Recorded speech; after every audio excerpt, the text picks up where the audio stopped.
Hello. My name is Teacher Cake. Let's learn together.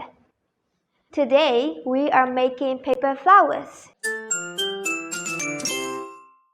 First, we need some color papers, some stickers, scissors, pencil, and a ruler. Fold the paper into square shape.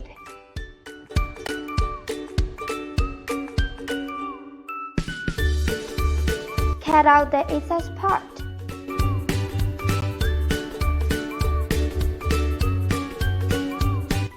Fold the paper into triangle shape 3 times.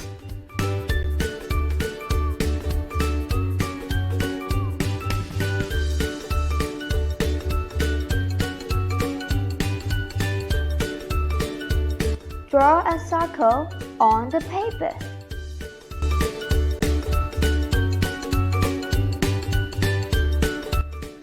Cut out the excess part.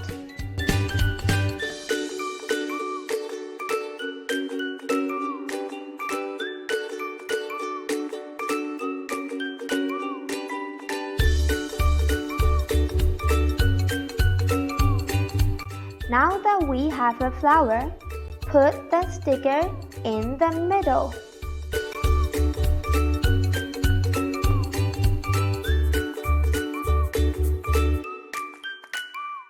Oh, we got a paper flower. It's time to say goodbye. See you next time. Bye-bye.